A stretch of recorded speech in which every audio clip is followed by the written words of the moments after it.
every day I wake up, man, I'm thankful, but I got that fear in me that this was all a hoax. Paramount is not that good. Somehow I'm not gonna get these claims overturned. Right. Something ain't right. They caught on to me. The gig is up. The old imposter syndrome. Yeah, that's what it is, right? But every day I get out there and get it, man. At the end of the day.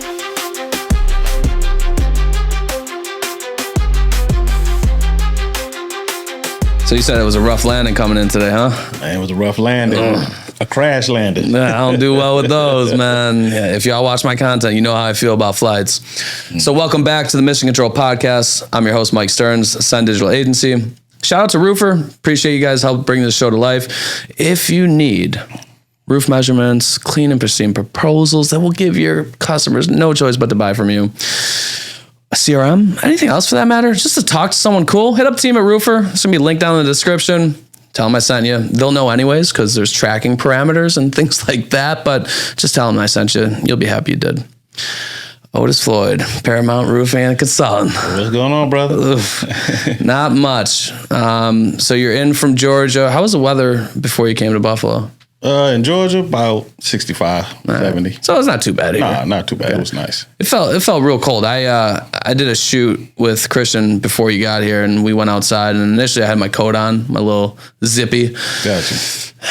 I was like, I don't like it. I don't love it. I'm gonna shoot it without the coat. Yeah. We're right on the water here, so we get a nice lake effect breeze coming on, and it was fucking cold. Especially off that water, right? Yeah. We did a couple.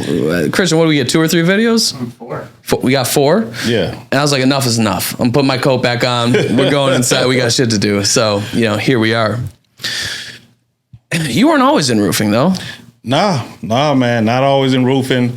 A lot of people don't know that I was a professional football player, right? So, played with Washington Commanders. Back then they were the Redskins, and then 10 years in Canada. I did 10 years in Canada, got 2 Grey Cup rings, Nova Scotia Defensive Player of the Year, and about 4 or 5 All-Stars, man. Bang. Boom. Yeah. So I wasn't always in roofing, man, but I was always a professional, right? So, but after that, man, I jumped into being an entrepreneur, right? Yeah. After football, life after football, trying to figure it out. I got into trucking, did that for about a year or 2, had Floyd Transportation going on, and just wasn't for me. Okay. And then I became an insurance adjuster. And that's what led me to the path of being a roofer. But he saw the other side. He's like, hold up. I seen the other side, yeah. So I did 12 years as an insurance adjuster and learned literally everything you need to know about the insurance claim handling, from large loss to fires to water claims to roof, wind, and hail. And I just took that knowledge, man, and once I got my son, who's 4 years old, Cash, I told my wife, I said, look, I think I'm going to open up a roofing company because I don't want to travel no more, because I was on the CAT team. And it took off. I found my niche where a lot of people were scared to deal with, denied claims, and I run with that. There's so much to unpack there, and I can't wait to talk about all of it. But I will say, how you found me, what led to that. I was actually at a show with Atlas. Shout out to Atlas Shingles last week, and I told the story. I get to tell the story every chance that I get. Yeah. You reached out, we were talking, we decided to partner on a couple of things, and you'd asked me, do you want to know why I initially called you? And I was like, yeah, lay it on me. Okay. Tell the audience what made you call me. Man, what was it? Because remind me. Yeah. So, and this is going back a couple years. So, and I'll never forget it for as long as I live. Yeah. You're like, I was watching some of your content, and you had made reference. You made reference to when you were a kid. Yeah. You Saturday mornings, you played football, you had weigh-ins, and you were always a kid running with a garbage bag for early weigh-ins. Yeah. And I use that to explain to people the importance of content, right? Because a lot of roofing contractors, they're very resistant to the idea of getting on camera, right? And I was too, and I'm here to tell you that, by the way, I don't care how outgoing you are, how well you can public speak, how comfortable you are in large groups of people, You're going to suck the first couple times you hit record on your camera. That's a fucking fact. It was a dumpster fire. I talk about this all the time. The first video I shot was atrocious, and I was sweating. I was stuttering. I was shaking a little bit. I'm like, what is going on? It's just a little bit different once you hit record on a camera. But you never know what's going to motivate somebody to reach out to you. So don't be afraid to introduce a different flavor to your content. Like, be authentic, be you. And that's what it was. You was you, and you were just raw with it, right? And you were just real. And then when you mentioned about football, I said, dang, he an athlete. and one thing I know about athletes, man, we got one thing in us most people don't, and that's that drive. And I said, you know what? And then I just started watching your content. Just kept watching your content. You know how the algorithms work. I turned on my phone, you popped up. I said, dude, this dude he's raw and cut with it. And I just started liking your content more and more. I said, man, and I just called you. And you picked up. I didn't think it was going to be you. I was thinking it was going to be somebody else, but it was actually you. I was like, okay, that's a plus right there, right? Yeah. That's a plus right there. So, and like you said, you didn't have to sell me. I already knew I wanted to go with you.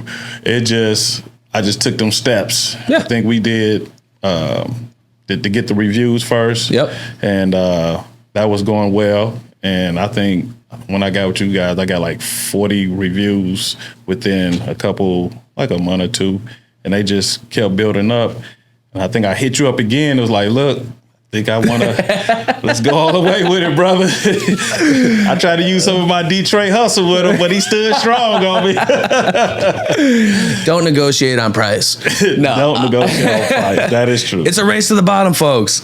All jokes aside, that seems to be a pervasive issue, especially now. Like, last couple months have been kind of weird from what I've seen.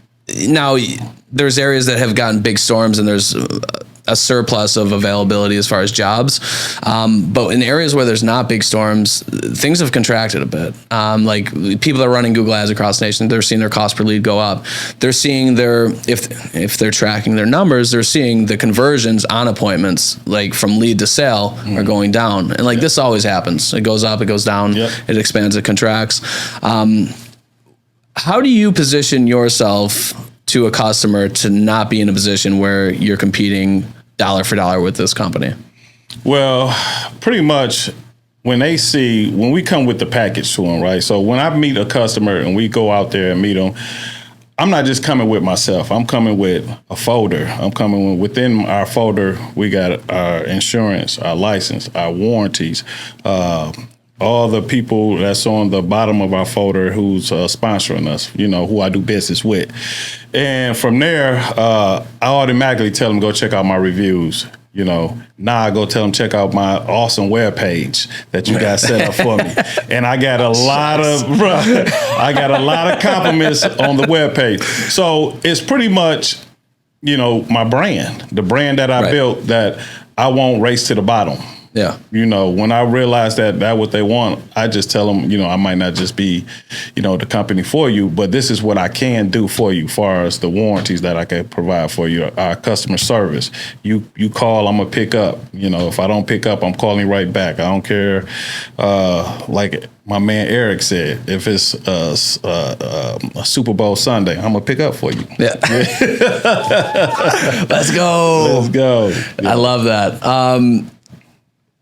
So let me ask you this. What it sounds like is you've gotten to a point where you understand that not every customer is your customer. It may not be a good fit. Yeah. Has it always been that way? No. When I first started, I wanted everybody to be my customer. I was just selling myself to anybody they call. But then you realize, right? You realize pretty quickly that you're really spinning your wheels if you don't stand on something, right? You gotta kind of be firm with the homeowner, but not disrespectful with them. Yeah. Let them know, like, this is what I can provide for you. If you want to go with a cheaper price, just understand when you call me back again, I'm going to charge you even more to fix your mistake. And then they pretty much, And I promise it's not me being petty. Yeah. It's just how it goes. That's just how it goes. And actually, that happened with a customer. She actually went with another company who came in cheaper, and she called me a year later and asked, can I come out and fix a leak on her roof that was only a year old. I said, what happened? She said, they just came with such a low price. I said, why don't you call them back out to fix it? They're out of business. And like, this is what's so important, especially about talking about a workmanship warranty and like how long you've been in the community and how you plan to be there for the long term. And like in my eyes, at least, right? Because a warranty is only as good as the company that's in existence. That's true. And I think a lot of times roofers have a hard time disassociating their level of knowledge and understanding of roofing and what goes on within the market, and understanding that the homeowner doesn't have nearly the depth of knowledge or understanding of what happens, how many people close, why they close, how companies, might be doing a lot of revenue but go under in 6 months, right? Because of things being poorly managed or what have you. And it creates a situation where now when they get to the homeowner and they're having the conversations, they're not really hitting on these things. And they could be a very successful company. You can do good. You could do 5 million and have your 12% net profit and be great. But it's like doing things like you're talking about as far as building trust with the customer is going to lead to more sales. And if you're doing more sales, and let's say you did that same 5 million with 14% net profit or 15% net profit, right? Because you're selling less on price, it's more brand oriented, and more people are closing. Like those 2 or 3 points are a lot of fucking money on $5 million. It is. It is a lot. Buy the wife some more purses, man. Oh man, I'm telling you. Let's go back, because I have a problem staying focused, so we bounce around a little bit here, and we appreciate you guys staying for the journey. Football, right? Played a lot of football. I can't imagine how much fun that was. Had to be a really good time. Oh man, it was awesome. It was awesome. Started at 8 years old, and here's the journey, right? I started at 8. I was the runt. I was the littlest kid. I was, I was fast, but I was little. And I played for a team called the Jayhawks, and they had Pony. They had the Pony squad, and then they had the JV squad, and then they had the varsity squad. I had to play 3 years on JV before they moved me to varsity because I was just too little. Everybody played 1 year or 2 years and went to varsity. I had to play 3 years straight, man. And then I went to high school, and it was like, look, you too little. You're going to get hurt. And the first week I broke my arm, right? I was actually that little guy. So I tell people, man, I was never always this size. I stayed in this one size shoe for 3 years, and I just didn't grow. And then come 10th grade, 9th grade summer, going into the 10th, a whole different man came to school. I left the school ranked the 3rd best athlete to ever enter Southfield High. That's amazing. In history. Yeah. How much of what you learned throughout your journey in sports has contributed directly or indirectly to your success? I'm going to tell you 100% everything, especially when I went off to college and went to the pros, just being professional at all times. And one thing my father always taught me, never embarrass our name that's on your jersey. And that's our last name, Floyd. Do not embarrass our last name. And I just believe in being a professional took me being a professional off the field, being on time, right? Do you know how many jobs I got because the homeowner looked outside and they see me out there 15 minutes early parked in front of their house? And then when I come to the door at 10 o'clock on the dot and ring the doorbell, I've been watching you, that's one good thing. What they say, that's a bonus that you was on time. Now I got their full attention. Right. We didn't start off negative, me 30 minutes late. Right. And from there, it pretty much makes the sale easier. At that point. And that's just being a professional. One of my coaches, Wally Bono, used to say, man, if you 30 minutes, what do you say? If you 30 minutes, if you're on time, you late. If you 30 minutes early, you're on time. Mm-hmm. And that stuck with me forever, man. So Wally Bono, good shout out, brother. That's what's up, man. Yeah. And that makes a lot of sense. And I can imagine if I'm you, I'm going into high school, you're too small, you're going to get hurt, you break your arm. I would imagine that would put a pretty big chip on your shoulder and fucking motivate you pretty well Yeah, brother. And then a big growth spurt doesn't hurt over the summer. Yeah, all my life I was told what I couldn't do. All my life I was told, Otis, you can't do that. Otis, you can't do that. Otis, you won't do this. And that just motivated me. Mm-hmm. That fueled me. So when somebody say, Otis, you can't do it, they just don't understand. I just say thank you. I'm I'm gonna get it right. Yeah. I don't know if there's anything more motivating than a bunch of people telling you can't do something, for me personally, because I'm like, we gonna figure this shit out. I was crazy when I opened up Paramount Roofing during the pandemic in 2020. Yeah. I walked away from being an adjuster. I was what they call it. They call it like I was not a provider, but I was a high ranking adjuster. Put it like that. Mm-hmm. I was bringing in some good money as an independent adjuster. Right. And everybody just thought I was crazy to walk away from that and say, look, I'm about to start this roofing company in the middle of the pandemic, 2020, when nobody was outside. And I said, well, shit, nobody outside, everybody in the house. So if we go knock on the door, somebody gonna answer the door. And it just took off from there. It took off. Yeah, it's easy to tell people that they can't accomplish something. I think I was in the same situation. I worked for a company. I did sales, and I did really well objectively. For what I have that qualifies me to be in the marketplace. At that time, I made very good money, and like people, they're like, "You're quitting that job." Yeah. I was like, it ain't for me. Like, I'm not fulfilled. And like, you get to a point, and it's a different point for everybody. Now, mind you, I've been flat broke, addicted to drugs. I've had a lot of money. I've had very little money. I've owed a lot of people money. Yeah. And you get to a point where you realize, like, money can't buy happiness. It's like, there's some things money can do to help you smile, for sure. Which, I would prefer to have money than not have money. Yeah. But ultimately, I think it's important to feel fulfilled. And for me, like, doing shit myself without somebody telling me you have to do it this way, or it's going to be wrong if you do it this way, or we can't do it this way because I just need to fucking I'm like, I'm going to fail, and I'll be accountable for my failure. Yeah. And the concept of that before I like took the leap of starting my company was like the most exhilarating and exciting thing ever. Yeah, brother. I was like, we gonna fucking find out. You gonna find out. I tell people, the people who have ADHD is the best business owners. Yeah, because your mind always going. Mm-hmm. You're always thinking of things to do. Yeah. Right.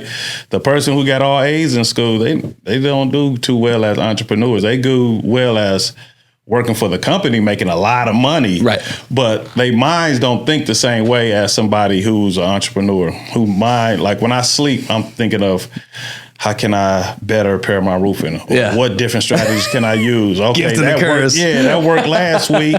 Let's see, can I do it this time? And just the fear too. Yeah. Right? The fear of failure.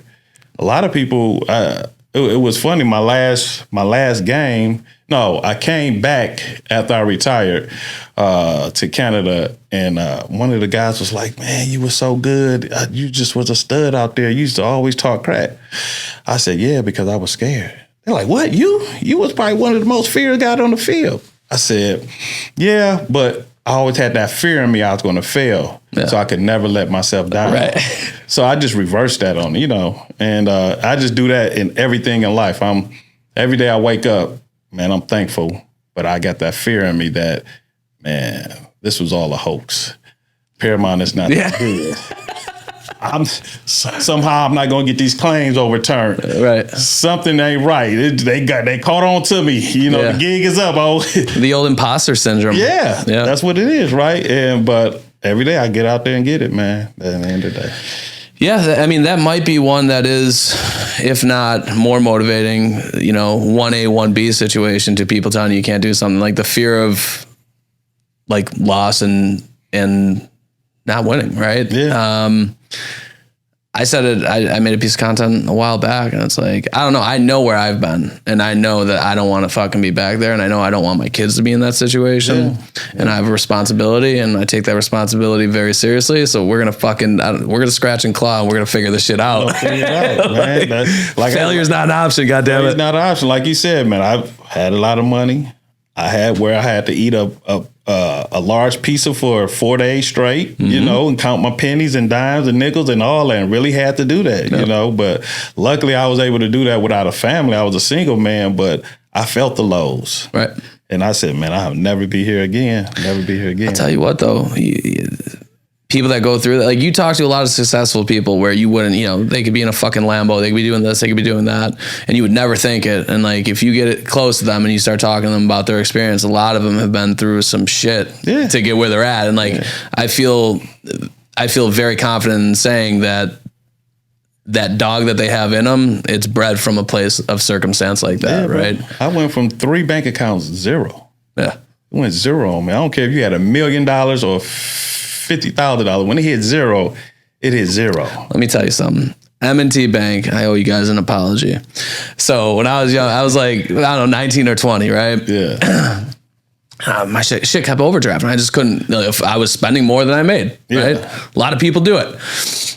And I realized, I was like, I went to the ATM the one day, and I'm like, okay, I'm paying $37 for a fucking $8 overdraft, right? I'm like, well, let me see how much they'll give me for the $37, right? Yeah. So I hit it for $200, they gave it to me. I hit it for $400 the next week, they gave it to me. Yeah. $400 is where the buck stopped, but I was like, well, shit, if I could borrow $400 for the same $37 of me borrowing $8, I'm like, well, shit, I'm gonna get ahead of it. Yeah. I'm gonna start taking out $400 when I know shit's going sideways, pay them back next week. You always a hustler, man. That's what I'm doing. I thought the same thing. Well, I take this $10 out, I'm gonna max it out for $37. Yeah, it's a $37 flat fee. All right, yeah, I'll just hold $400 then. Yeah, it's wild. Smart.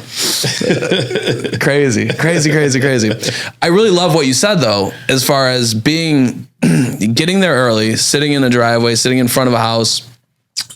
It puts you in such a position because you're doing something that somebody else is not doing. I just said when I was in Pittsburgh with Atlas on their roadshow last week, they offer a shingle, and there's a technology behind it which essentially helps to some degree clean the air that's coming through the vents or whatever. Really? And don't quote me on this, Atlas, but it's something along those lines. And the way that Josh Van Dusky, this guy say hi to Josh, Christian, you know what to do, put a little cutout. The way he explained it is it's like you got to put it in terms that your homeowner will understand. And it's like putting a HEPA filter, right? Mm-hmm. Yeah. Which can help for people that have allergies or they have asthma or they have emphysema, etc. So I started my conversation off when I took the stage of like, that's so important. Putting something in a context where the person receiving that information can understand the impact that it can make. But most importantly, a lot of the times, if I'm going through somebody's sales process, they're not doing or saying things that are different from other people. Yeah. And that shit goes such a long way. And like I asked the audience, how many of you have had a customer like, we chose you because you did this. You went in our attic. You explained to us the importance of ventilation, how it's done properly. And like everyone raises their hand. It's like, why aren't you talking about these things in your sales process then? All the time, finding every single differentiating point from you and your competitors, not just we're a local owned company, we're family owned, we're the same thing. Everyone do something different. Showing up 30 minutes early and them knowing that you're there puts you on a fast track to get that sale because their level of confidence what's their biggest fear? Yeah. Contractor's going to fuck me. They're going to take my money and not show up, right? Yeah. We start off on the foot of, not only are we going to be on time, we're going to be early. We're ready for this shit, right? It instills confidence in that consumer. Yeah. And that, I mean, you can't quantify how long of a way that goes. And then just the piggyback on that is educating the homeowner too. Like you said, with the years of being an adjuster on the insurance side, I could really educate the homeowner on how this insurance process is going to work. Yeah. And you just don't understand how many people just chose me because I'm not the biggest company who's been around 25 years, but I broke down how insurance worked where they can understand. Right, without using all the big words and the big terms and stuff like that. I know it so well, I could break it down and explain it to a kid and he could regurgitate it back to me. Right. Just like you said about the ventilation. I tell homeowners sometimes, I upsell on the green machine, the GAF green machine, what's it called? The solar fans that they have. Mm-hmm. I have to tell homeowners it's like this. Ventilation to the roof is like water to the body. The more water you drink is better for your body. The more ventilation up there, or the more ventilation, the proper ventilation up there is going to be better for your roof. Keep it cooler, make your shingles last longer because they're not getting as hot. They're not going to get as brittle and things of that nature. Right. And then as soon as I tell them, about the water to the body, It's like a light click on for Right. them. And now they want the Green Machine solar power event for additional $1,100. Right. You know? That's well done. Yeah, man. Well done. Well now done. they want it. It's like, you know what? I got to have that then. Yeah, because you can go out and, pitch people in the most superfluous way, right? Like all the big words and jargon that, I mean, one, it's going to kind of make them feel stupid. And like, if you're trying to sell somebody, you don't want to put things in terms that they can't understand and make them feel as if they're ignorant to the topic, right? Like you want it to be an inclusive conversation where they, instead of doing that, you're building their confidence in their ability to make a decision based off the information that's given to them. Yeah. You want to talk to them, not down. You don't want to talk down to them. Right. And sometimes when people, like you said, when you use the big words and you're going over their head, they almost feel like you're talking down to them. So you got to kind of figure out who your customer is. And it is crazy. It's just something I always done as a kid. When I walk into a room, I'm looking at everything to see my environment. So when I was an adjuster, I used to walk into a homeowner's house and just look around and see, like, are you a school teacher? How you know that? Just because I see the books, I see little things like that, or they something in education. And it's like break the ice, man. Yeah. If I see a helmet or football or a sticker on a bumper, oh, man, who you think going to win the NFL? The Super Bowl this year. Oh, you like them guys? Break the ice. Before we even talk about the roof, I'm talking about something else to kind of bring down that shield that they got up that they think they got to put up when, somebody trying to come in, sell them something. Yeah, that's a great point. And I'm going to let y'all know, if you want to reach out and work with me and you start talking about football, it's going to go well, unless you say you're a Patriots fan, then I'm going to block you. So I'm going to put it out to you just like that. No, relationships are so huge in selling anything. Like the people have to trust you. The financial planner I just started working with, he sent me an email. We play basketball together and have for a couple of years. And I was like, he does some stuff for one of my buddies. And I was like, why don't we take a look at this? Like, what does this look like? Yeah. And we talked about it. He sent me a follow-up email and he goes, his closing of the email was, and if not, like, it's no hard feelings, brother. I'll see you at basketball and I'll still swat your shit into the third row every time you go to pull it. I'm like, you motherfucker. Because and he will too. That's the problem. His closeout speed and length is crazy. It's crazy. Yeah, he swat my shit. Like when we talk about 10, 15 minutes about football, and then you're like, man, let's get back on course. Yeah. I'm like, shit. I'm like, this is my guy. Oh, that's good shit. Yeah. So let me ask you this. Great journey. Obviously, you're doing very well, but let's talk about one of the biggest challenges since you started Paramount Roofing and Consulting. What's a point of adversity that you've had within the business? Just keeping some good motivating selling guys, right? I think that's probably one of it. And then the industry is changing a little bit too, especially when it comes to the policies or it's coming to people deductibles, and just keeping people, just loyal to what they said in the beginning of the process until they get the check. Yeah. I think a lot of people is feeling that, right? So I think that's probably one of the biggest things. Nothing else really. I got a solid team. Pretty much the guys that I started my company with is still with me. And then, this is going on 5 years. That's kind of unheard of. Yeah. Some guys might have left, but they came back. And that's kind of unheard of just because they know I'm a good guy. I'm loyal and just honest. And at the end of the day, really the hardest thing is if I wanted to venture out or grow, is just find more good people to come in who's going to do it the Paramount way. What does the Paramount way look like, start to finish? Man, the Paramount way is education. It's not coming in to sell. It's integrity, right? It's if you come in and think it's going to be a hustle, like me and my right-hand man is Curtis. His name Curtis Goff. And anybody who called me who want to come on with Paramount, I send them right to him. He's 63 years old, no nonsense, just cut right into you. He cut into you deep, man. I'm about to send my candidates over to Curtis. I like what I hear already. Kirk don't play no guy. He's what he said. I'm gonna bring out the bullshit, man. We're gonna fluff out the bullshit. and he just like, look, man, well, I'm not bringing nobody on that's gonna hurt the brand, who's gonna think this is just a hustle or just use us to uplift themselves. Now, they come on here, man, they got to understand that, you got to come as a professional. You got to come treat this like a job, a 9 to 5, right? And I think that's what Paramount is. Paramount is professionalism, education, and just doing what you say you're going to do. I tell all my guys this, 90% of our customers are females.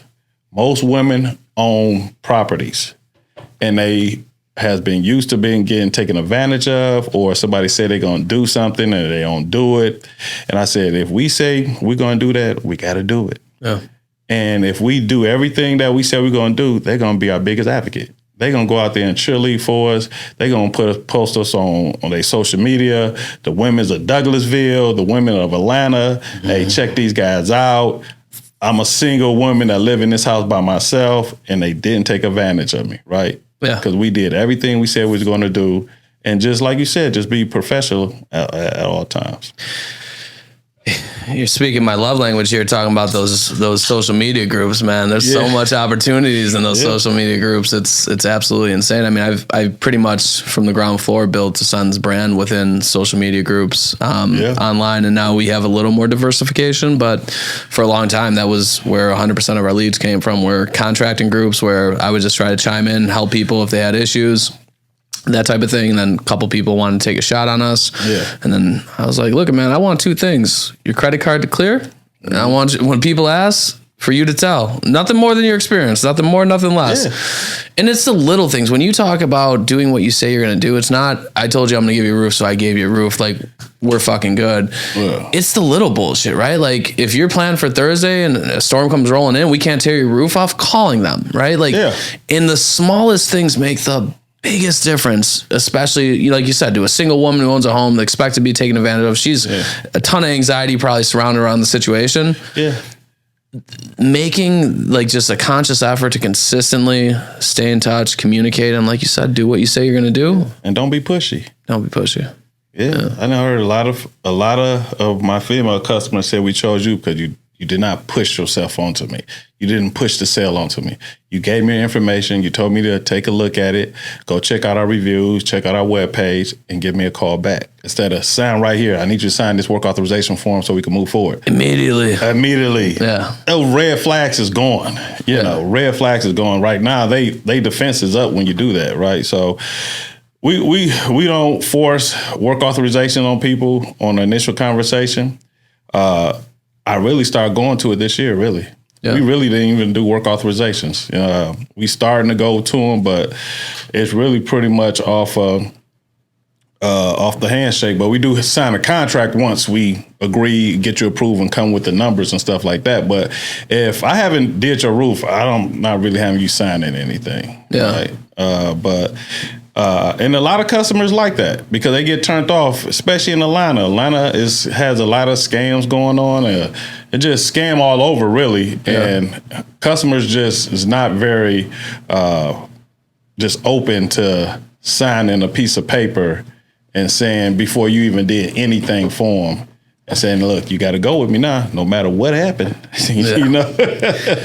Well, let me ask you this. You mentioned earlier that, getting people as committed as they were in the beginning of the process, at the end of the process. Yeah. Do you feel as if, and maybe that's why you started Shift, do you feel as if like that has a connection, like not getting some sort of commitment from them on the front end causes them to go off the beaten path? Yeah, it's a small percent that does that, right? But the majority, they stick with us because you got to understand, it's not like the roofing is not like it was 5-10 years ago. The adjuster meeting on Monday, they get approved the same day to cut the check in the driveway and they putting up their roof on Wednesday. Now is, look, we're going to replace 15 or 20 shingles. and you lost below your deductible. Or we're going to slope a roof, half slope your roof. That means do, one half of the roof and leave the other one, and you might get paid $700. At this point, they looking at me like, look, I need you to come out here and get it turned over and get a full roof replacement. Once I do that for them, they pretty much sold in. Yeah. Like he went over and beyond where I thought I hit, the corner, the dead end, and the insurance is not going to pay out to pay my roof. And this guy come in and within 5 to 6 days, get my roof overturned. Why wouldn't I go with him? Right. And the ones that it's very few out of 100, maybe 10 might not go with me, right? Yeah. Just because they already had underlying agendas anyway. So that's why I said we starting to go to the work authorization when I could fill those people out. Right. Look, you got to sign this paperwork. Yeah, before I do anything. I'm going to send Kurt out to come talk to you real quick. Help on Kurt. Help on Kurt. Kurt gonna get him. They ain't ready for it. That's funny. Huh. So, what is your plan for growth? Like, are you guys trying to stay where you're at? Do you want to double? What does the timeline look like? Like, what? Because not everybody wants to grow. A lot of people think they want to grow until they start, getting hit with the bullets that it takes to get to grow, and they're like, I don't want this. Yeah, really, man. I just want to stay around, do about $5 million a year. Yeah, I'm good with that. I think with $5 million a year, I can net more if I went to 8 to 10 million a year. It's all about what you keep, not what you make, brother.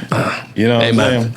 So I believe at 5 million I could keep my overhead where I need to make more money, just to say I'm doing $10 million a year, but I have about 10, 15 people that I'm paying out and really only not even making what the dude's making $5 million a year. Right. Yeah. So I think that's a sweet point right there.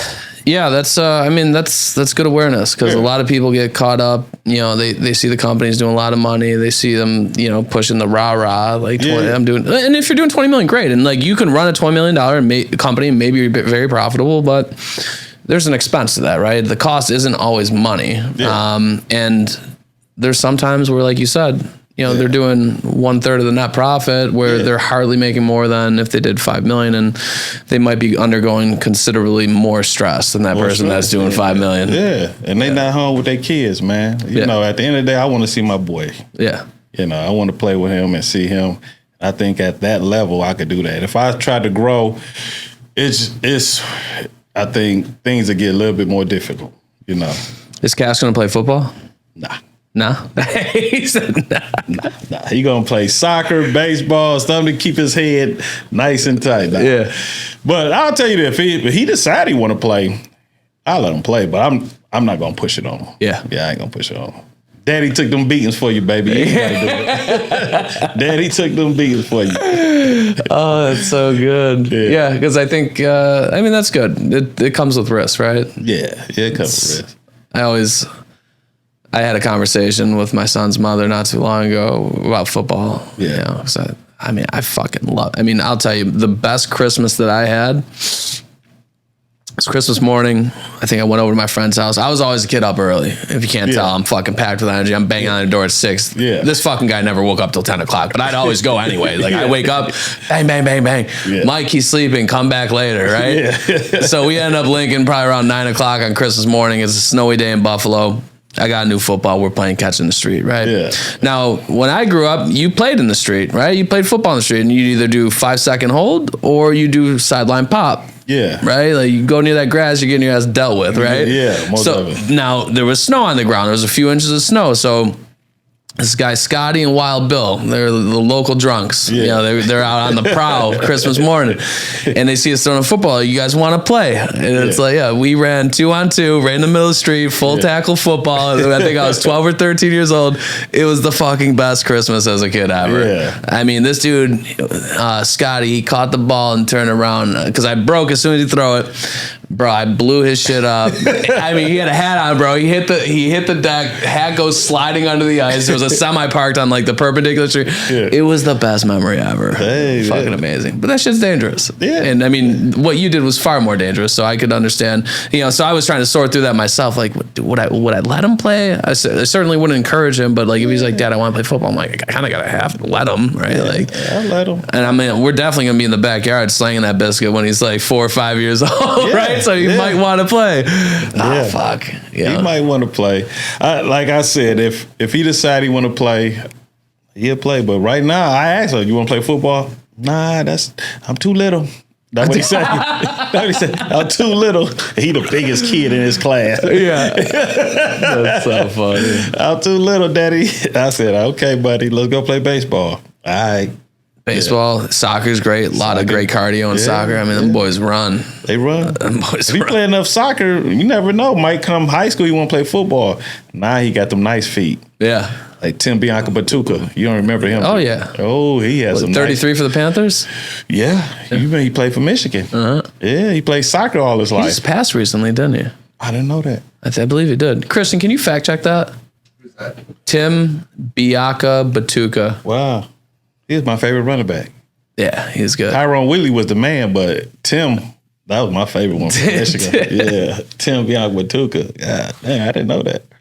I mean, I'm pretty sure. I might be talking out my ass here. Hold on. I don't see it. Yeah, I would have heard that one. Who the fuck am I thinking about? I just saw somebody where I was like, all right, so I got fact checked, folks. It was fake news. I'm sorry. And we'll be doing another piece of content on this, and I'll figure out who it was. And sorry, Tim, if you're watching this, Tim, you ain't dead. You're alive and well, baby. Yeah, well, my favorite college running back right there, buddy. Oh shit. Yeah. Huh. I made a mistake. Sorry, man. This is fucked up. Cut everything. It was another We're getting it out of here. Yeah, dude. So we're gonna get some steak tonight. I love steak. Me too, brother. Big steak. What's your favorite cut? Man, I like the ribeye. I know. God damn. I love the ribeye. Ribeye or a good prime. Yeah. Yeah. But the ribeye, baby. Where's the best steak you've ever had? The best steak I ever had. Ever. Oh man. Hey, you hit me on the spot on that one. It's okay. I can't even think right now. But I don't think the keg was the best steak I ever had in Canada, but it's right up there for the price. Okay. Put it to you like that. Okay. It's right up there for the price. I like that. Yeah. I did have Where's the keg? Is in Canada. Where in Canada? All over. But I think mainly. Okay. Yeah. So I think it's mainly on the West Coast. Okay. It might have came to the East, but when I was playing, it was mainly in the West Coast, Calgary, Vancouver, and just a spot we used to go to the night before the game. Gotcha. Yeah. I tell you what, man, a good steak, ain't nothing like it. The steak we're gonna get tonight, you're gonna love. Okay. We're gonna do some more content tomorrow, which would probably then get put out after this. So we'll get his reaction, and maybe I'll be wrong again because obviously I was just fucking way off base and out of pocket. So hopefully it's not a miss. Hopefully I can redeem myself. But stay tuned for the next piece with Otis, and you can see for yourself. Yeah. They got these scallop potatoes too. I'm not a big potato guy, if I'm being honest. But Hannah, who you met, our account manager, we went there actually when Eric Reno was in town. Okay. And she's like, when you take them there, you got to get the scallop potatoes. I'm like, man, fuck them scallop potatoes. She's like, you got to get the scallop potatoes. Bro, those fucking scallop potatoes were absolutely amazing. Okay. And we're going to get those tonight. We're going to get them. Yeah. We're going to try it out. Yeah. Hey, Buffalo, Paramount Roofing in the house, man. We're going to try it out, okay? So, yeah, we'll do some more content tomorrow. You got anything for me before we wrap up? You got any questions? Anything you want to know? What made you decide you wanted to deal with roofers? Even though they said a roofer could be hard-headed. Y'all tough, man. Y'all tough. Yeah. So my father was a roofer and general contractor growing up. And then when I was younger, There was this guy locally that he owned a roofing company, and I kind of hung out with the older dudes when I was younger. So I was probably 14, 15. They were probably 25, 30. He owned a roofing company. He had the nice truck with the big rims. He's like, you want to hand these flyers out? Yeah. And like, that was my first exposure to marketing for roofers, was going door to door, putting flyers out. Gotcha. He's like, you can't put them in the fucking mailbox, dude. You're going to get me sued. Yeah. And I was like, oh, my bad. And I was like, this is why training your employees is really important. Okay. I'm like, I'm 14. I got no fucking idea. So we figured a way around it. Yeah. But yeah, so I went to college. I got a degree in political science. So, big flex. I got a degree. It took me fucking 9 years to get the degree. All right. Yeah. For a 4-year degree. Yeah. So just so we're all clear, this isn't a flex at all. Yeah. But my plan was to go to law school. I wanted to be an attorney. I always felt like I'd be a really good attorney. Gotcha. I just didn't have it in me to go to school for another few years. Yeah. My daughter at the time, she was like 6 or 7. I was already running like 16-hour days to get the degree and work and shit like that. So I thought to myself, you can only work like 20 hours a week in law school. So in thinking of it, I'm like, well, her quality of life is going to suck because financially I'm not going to be able to make enough money. Yeah. I'll have to, law school is very challenging from what I understand. And I said, and then when I get out, like I was, at that time, everybody I knew that was like in that field was like graduated, getting placed in law school after law school. And it's like, they're not making a lot of money. Yeah. And I said, I'll be damned if I went to a law school, rack up a bunch of debt, and then be somebody's pitch at a law office for 10 years until I can maybe make partner. I was like, you know what? I want to do sales. I'm going to do sales. Okay. So then, through college, I did collections. And collections, finding motherfuckers, skip tracing them, where you live at, who you stay with, who used to stay with you. All the shit. And then having conversations with people where, I got into it in 2008. It was a really rough time for a lot of people. So I was always of the mindset, like, I'm just going to have a conversation. Be a different person to be a debt collector. Bro, it's tough. That shit is taxing on the soul. Like, there was a lot of scumbag debt collectors where it's like, we're coming to you, we're serving you with papers, we're doing this, like shit you would see on Nightline or 60 Minutes type shit. Like, that wasn't me. Yeah. I was always like, let's talk about what happened. Let's talk about how we get out of it. Right? Yeah. There's solutions. There's always almost always a solution. Like, let's find out what that solution is. Yeah. It was tough because you're taking on everybody's worst problems all day long, right? And when you're not helping somebody through these very challenging problems that are very stressful for them, you're being told to go fuck yourself by the 30 other people that you call that day. So it was super challenging. So for that reason, I told myself, once you graduate from college, you'll never do collections another day in your life. Not that it was a bad job, it just wasn't for me. Gotcha. So I was unemployed and this is a very long-winded answer. We just need more content. That's all. Yeah. So I graduate, I put in a dozen resumes and applications, and everyone tells me, like, you don't have sales experience. Yeah. I was like, what? I've been cold calling people for shit that they haven't had in 3 years and convincing them to pay just to be a good person. And you don't think I could sell somebody something that's going to make them money? Yeah. Like, that sounds fucking crazy to me. Like, who are you going to hire? And finally, a company took a shot on me, and I'm super grateful. I'll be eternally grateful that they did. I learned a lot with them. Long term, I wanted something different. We part ties, and that's where a son was born. So with roofing specifically, when you're spending money on marketing and advertising, a lot of companies, I don't care what company it is, there's always going to be a question as far as, like, is it working and how well is it working? Yeah. So that's why I wanted digital marketing, because while everything, I can't always put 1 to 2 and say because of A, then B, it's a lot easier to track and be like, this ad created this call, which created you this many dollars. Yeah. And like, this is a really good thing for your company. Roofer specifically, I didn't want to work with companies that were, it's kind of in the same vein. Companies that work off of a business model of lifetime value of a customer. So like a salon, a restaurant where if I get you a customer, you're making $3. You're not excited about making $3. Mm-hmm. You're excited if that person comes back to you 3 times a week for the next 30 years, but I can't prove that. Yeah. And you're never going to be like, oh, this person you got me, like, cause nobody's really going to know. Yeah. Right. So it's just like, that's not the smoke I want to deal with. So if I can deal with a business where it's like acquisition based business model, where it's like, okay, if I do this for you, you get this customer, you make this much. I just felt like it would make my life a lot easier. Yeah. Also, I fucking get along well with roofers because I'm kind of rough around the edges. I'm from New York. I swear a lot, and I feel like roofers, we get along, we mesh well. Like when I worked at my old company, I'd have to go and sit at a doctor's office and talk to a doctor for an hour and a half. Yeah.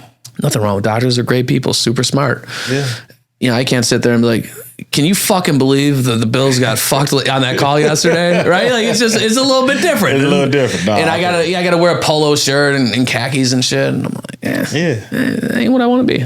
Hey, man. And here we are with roofers, baby. Fucking roofers. I love it. I don't know why we had a bad name. As an adjuster, I got along with all the roofers, man. Yeah. Hey, I think people have a predisposition, and people will take what they hear and the horror stories, and a lot of people make judgments early on people, and because of that stance that they have on them, it influences their ability to connect with that type of person. You could fucking fill in the blank with that type of roofer, professional, personal, like it doesn't matter. People get in their mind a perception of somebody or a group of people, and then like that's what they are to them. And it's like, life is way more fucking nuanced than that. It is. It is, brother. It is. Yeah, there's great companies that might not look like great companies from the outside looking in, because maybe they don't have the best branding or they don't have the newest fanciest truck, but that motherfucker will get on your roof, do everything himself, and give you the best experience possible. And if you make a snap decision based on just the one thing that you're looking at, it's like,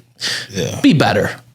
Got to be better. Be better. Yeah. That's my message for today. Because sometimes the shiny car ain't always the best one for you. Nah, it could be because he was robbing their down payments. Never built the roofs. Yeah. That's where he got the money for that Lambo. Never paid their supplier. You know what I'm saying? You see it a lot. You see it a lot. It's a problem. So, don't be that company. Make sure you pay the people that you owe. Make sure that if you take a deposit, you're building roofs. Do the right thing. Paramount Roofing, the COD. Cash on delivery. I have not borrowed no money since I started this company. That's amazing. It is amazing. Yeah. COD, baby. I'm fucking starving. We're about to get up out of here, but man, I want to thank you for coming all the way. Appreciate it, brother. Here. Yeah. And there'll be a part 2 to this tomorrow, so you guys will get to see more of Otis because I got more shit I want to ask him. Yeah. But this steak is calling me, and the reservation, the restaurant's gonna be calling me soon if we don't get up out of here. So thank you to you guys for tuning in. It was a great pleasure having Otis, and thanks for the team at Roofer. Y'all always have our back. Couldn't be more grateful for it. Until next time. 5, 4, 3, 2, 1, 0.